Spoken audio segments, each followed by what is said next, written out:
प्रबंधक, कवि, लेखक, कलाकार यहाँ विद्वान हैं। मैं आप सबसे करबद्ध प्रार्थना करता हूँ कि जितना कम बोलेंगे उतना ज्यादा लोग सुनेंगे, जितना कम बोलेंगे, धीरे बोलेंगे, लोग ध्यान से सुनेंगे।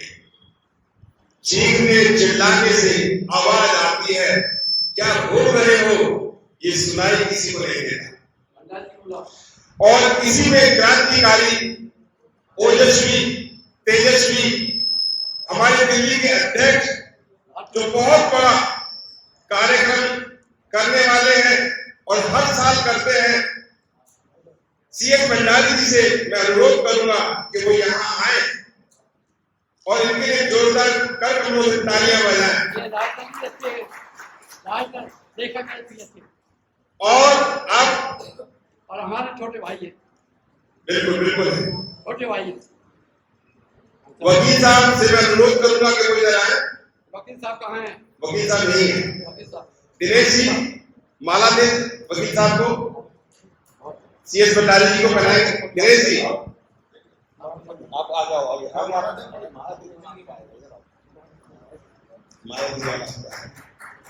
माला दीजिए वकील साहब को।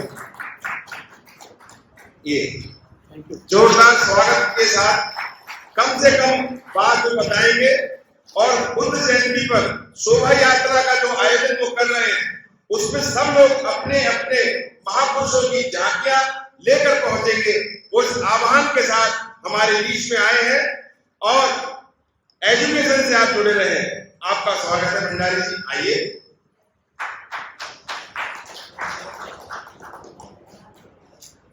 तथागत भगवान बुद्ध को नमन करते हुए बोधिसत्व विश्व रत्न बाबा साहेब डॉक्टर भीमराव अम्बेडकर जी को नमन करते हुए आज स्वामी यशोदानंद जी की जयंती के उपलक्ष्य में जो आयोजक है इस कार्यक्रम के, मुख्य रूप से एमपी जी और उनके साथी, मैं सभी को नमन करता हूं क्योंकि उन्होंने ऐसे विषयों को रखा जो हमारे समाज के दिशा देने वाले व्यक्ति थे। दमबंधु आदेश हुआ है कि शॉर्ट में बात रखूं, सोच के तो बहुत कुछ आया था लेकिन फिर भी आदेश का पालन होगा। दमबंधु स्वामी जी का पूरा नाम जैसे आपने सुना हीरालाल था। जब वो छोटे थे तो उनके फादर एक्सपायर हो गए थे और उनका जो लालन पालन किया वो मथुरा प्रसाद उनके चाचा थे। जब वो पढ़ने योग्य हुए तो मथुरा प्रसाद जी ने कई स्कूलों का भ्रमण किया उनके दाखिले के लिए, लेकिन उनका एडमिशन किसी स्कूल में नहीं हो सका क्योंकि आप जानते हैं उस समय वर्ण व्यवस्था थी, जाति व्यवस्था थी और उस वर्ण व्यवस्था और जाति व्यवस्था का प्रभाव हमारे हीरालाल जी पर पड़ा। अंत में जो मथुरा प्रसाद जी थे वो फौज में से सूबेदार थे, वो अपने पास ले गए और रग्बी स्कूल में उनको भर्ती कराया। वहां पर उनकी 8वीं तक शिक्षा हुई।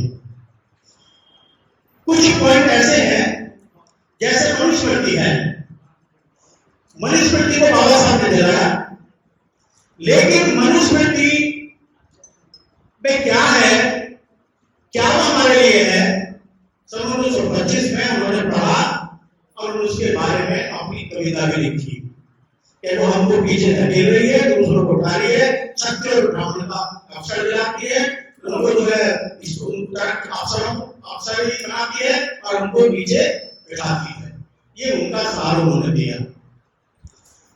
एक बार संत आ रहे थे और वो स्वामी जी बिना किसी कुछ किए हीरालाल जी उन संतों के साथ चलती है। कई साल रहे, अंत में फिर वापस आए और आने के बाद 1905 में स्वामी जी आर्य समाज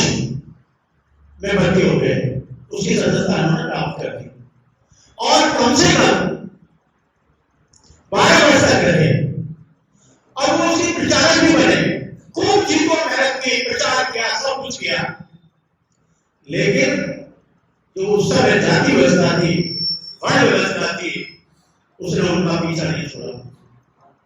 आर्य ने कई विद्यालय खोले।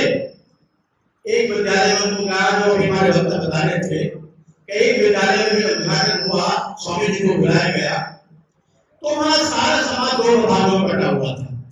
वही व्यवस्था, जाति व्यवस्था। एक तरफ तो स्वर्ण जाति के लोग बैठे थे, बच्चे बैठे थे, और वो बैठे थे काट पट्टी में फास्ट पर, और एक तरफ शूद्र थे, दलित शोषित जिसे कहते हैं, वो पीछे बैठे हुए थे। तो उसका प्रभाव स्वामी जी पर पड़ा और उन्होंने सोचा कि मैं अपना कीमती वक्त इस आर्य समाज के उन्नति के लिए लगा रहा हूं, तो फिर भी इसके बावजूद भी हमारे समाज का ये हाल है इनके दिमाग में कि वो पीछे बैठा रखे।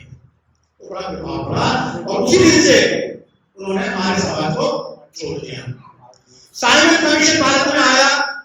साइमन कमीशन का विरोध भारत राष्ट्रपति ने किया, उन्होंने उनका समर्थन किया और उसकी 70 के बाद मृत्यु हो गई।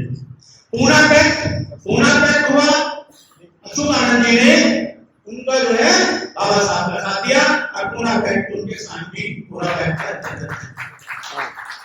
हम लोग 1922 में उन्होंने आदिवासी हिंदू सभा बनाई, आदिवासी हिंदू सभा बनाई और फिर उन्होंने प्रचार किया। 1928 में 1922 में वो आने वाले थे, वेस्ट में आने वाले थे, 22 में अंग्रेज वाले। तो उन्होंने इस बारे में सभा की और उन्होंने कहा फ्रेंच ऑफ वेस्ट आने वाले थे, तो उन्होंने कहा कि ज्ञापन देंगे।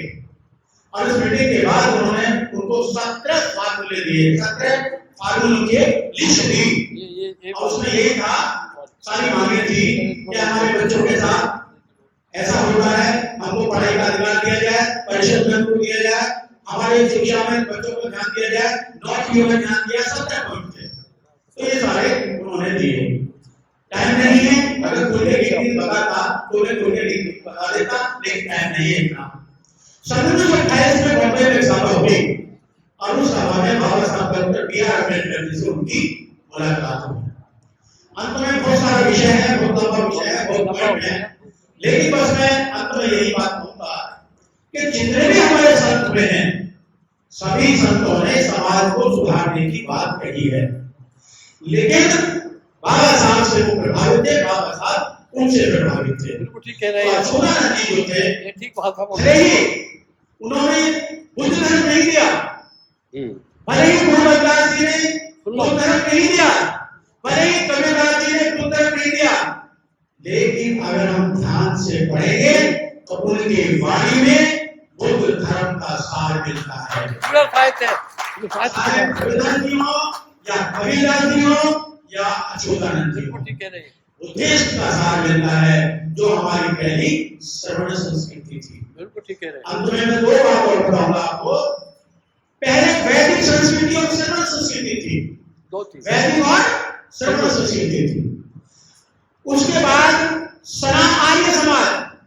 आर्य समाज का विकास इसलिए हुआ हमारे लिए कि हमारा समाज मुस्लिम ना बन जाए, हमारा समाज ईसाई ना बन जाए। यही था वो प्रकार की आज भी जारी है। हमें इसलिए हिंदू बनाया गया है क्योंकि हिंदू रह करके हम बुद्धिस्ट ना बन जाए और हिंदू वर्ग हमारा कमजोर ना हो जाए। हिंदू रह करके हम वोट तो हिंदू रह कर दे सकते हैं, लेकिन हम मंदिर में रह सकते हैं, ना हम बोल सकते हैं और ना हमें कोई अधिकार है। तो ये आज का जो युग है वही युग है। आज अम्बेडकरवाद में लाना है, ब्राह्मणवाद को समाप्त करना है। जब ब्राह्मणवाद समाप्त होगा तभी अम्बेडकरवाद आएगा और तभी हम लोग बस अंत में मैं एक बात बताऊंगा कि 22 मई को लाल किले के सामने परेड ग्राउंड है, लाल किले के सामने परेड ग्राउंड है। वहां से बाबा साहब की बनाई संस्था बुद्धिस्ट सोसाइटी ऑफ इंडिया प्रत्येक वर्ष शोभा यात्रा निकालती है, इस साल में निकाल रही है।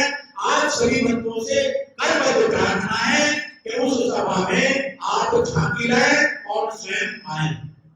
एक और याद दिला दूं कि कि उसी परेड ग्राउंड में दिल्ली में हमारे अशोक राणा जी ने भी एक समाज की सभा की थी।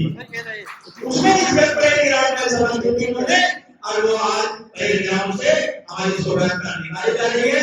इन शब्दों के साथ मैं सबको, उन्हें आयोजकों को मैं धन्यवाद देता हूँ, मंगलकामना करता हूँ और सभी को आह्वान करता हूँ कि 22 मई को सभी लोग आए।